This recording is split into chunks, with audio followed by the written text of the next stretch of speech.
और ऐसी ही परम सौभाग्यशाली एकादशी है योगिनी एकादशी। और इस योगिनी एकादशी की आप सबको बहुत सारी शुभकामनाएं।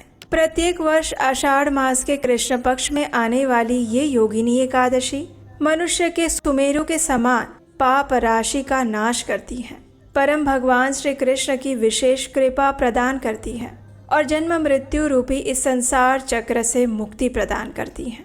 जो भी मनुष्य इस योगिनी एकादशी का पूर्ण मनोयोग से पालन करता है, उसके इस भौतिक संसार के सभी मनोरथ तो पूर्ण होते ही हैं, लेकिन उससे भी ऊपर उसे आध्यात्मिक गति प्राप्त होती है जो अत्यंत दुर्लभ है, और परम भगवान श्री कृष्ण की शुद्ध भक्तिमय सेवा प्राप्त होती है। तो ऐसे ही परम पवित्र योगिनी एकादशी के अवसर पर चलिए हम उसी की एक पौराणिक कथा का श्रवण करते हैं। आइए आज की कथा आरंभ करते हैं।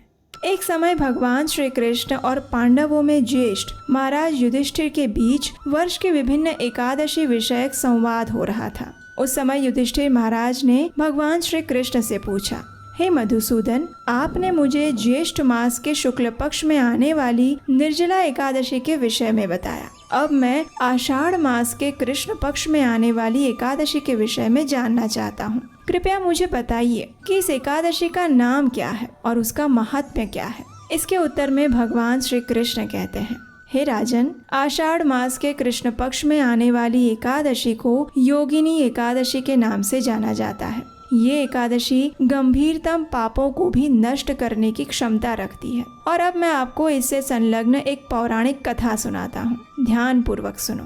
अलकापुरी के राजा कुबेर, जो कि देवताओं के कोषाध्यक्ष हैं, वे शिवजी के बड़े भक्त थे। उनके नगर में हेममाली नाम का एक यक्ष रहता था। उसकी मुख्य सेवा थी मान सरोवर से कुछ विशेष पुष्प लेकर आना और उसे शिवजी की पूजा हेतु अपने राजा कुबेर को प्रदान करना। हेममाली निष्ठा पूर्वक अपने स्वामी की सेवा करता था और कुबेर भी उससे प्रसन्न थे।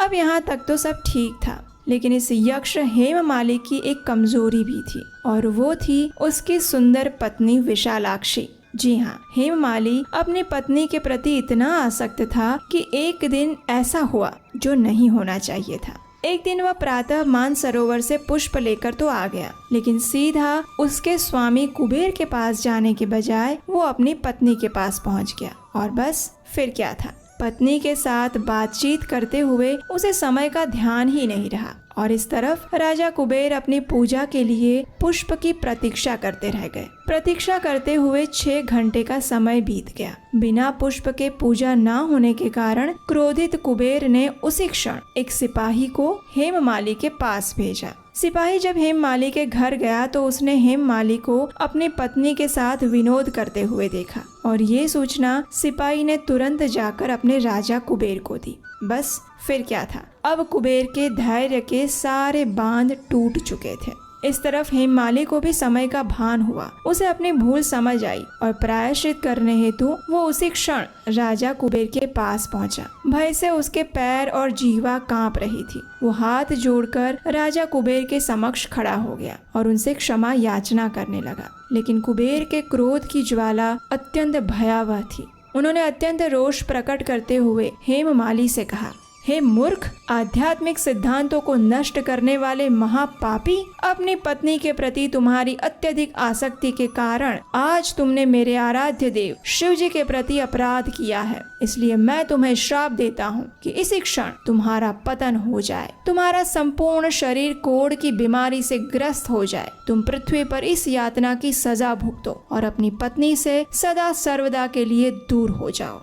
अब देखिए, कुबेर का श्राप मिथ्या कैसे हो सकता है। उसी क्षण हेममाली का पतन हुआ और वह कोढ़ से ग्रस्त जर्जरित शरीर के साथ पृथ्वी लोक में आ गिरा। भूख और प्यास से पीड़ित अपने शरीर की पीड़ा को सहता हुआ हेममाली जंगलों में भटकने लगा। इस प्रकार अनेक वर्षों तक वो इस यातना को भुगतता रहा। लेकिन पूर्व जन्म में शिव जी की उपासना में सहायता करने के कारण उसकी चेतना शुद्ध और सात्विक बनी रही। जंगलों और वनों में भटकते हुए एक दिन वह मेरु पर्वत पर जा पहुंचा। वहां ऋषि मार्कंडेय, जिनकी आयु 7 कल्प जितनी है, उनके पास पहुंचा। महान तपस्वी ऋषि को देखकर हेममाली ने उन्हें दूर से ही दंडवत किया। करुणामय ऋषि मार्कंडेय ने उसे अपने पास बुलाया और उससे पूछा, हे वत्स, तुम कौन हो और इस प्रकार इस जंगल में किस उद्देश्य से आए हो?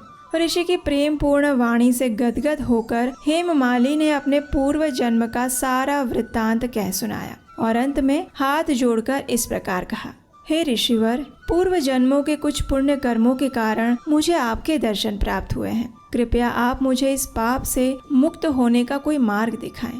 हेममाली की प्रार्थना सुनकर ऋषि मार्कंडेय ने कहा, हे पुत्र, आने वाले आषाढ़ मास के कृष्ण पक्ष में योगिनी एकादशी आएगी। यदि तुम इस एकादशी व्रत का दृढ़ता और निष्ठा पूर्वक पालन करोगे तो इस व्रत के प्रभाव से तुम उसी क्षण सभी पापों से मुक्त हो जाओगे।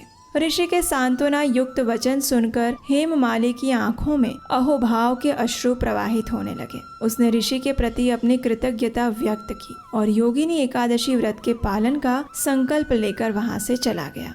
जब आषाढ़ मास आया तो उसने योगिनी एकादशी का श्रद्धा और नियम पूर्वक पालन किया। व्रत के दिव्य प्रभाव से उसका शरीर कोढ़ मुक्त हो गया और अपने पूर्व जन्म के शरीर को प्राप्त करके वह अलकापुरी धाम वापस लौट आया। कथा का समापन करते हुए भगवान श्री कृष्ण ने कहा, हे धर्मराज युधिष्ठिर, जो भी व्यक्ति इस योगिनी एकादशी व्रत का पालन करता है उसे 88,000 ब्राह्मणों को भोजन करवाने का पुण्य फल प्राप्त होता है। वो हर प्रकार के पापों से मुक्त हो जाता है और जीवन के अंत में आध्यात्मिक लोक में प्रवेश करता है।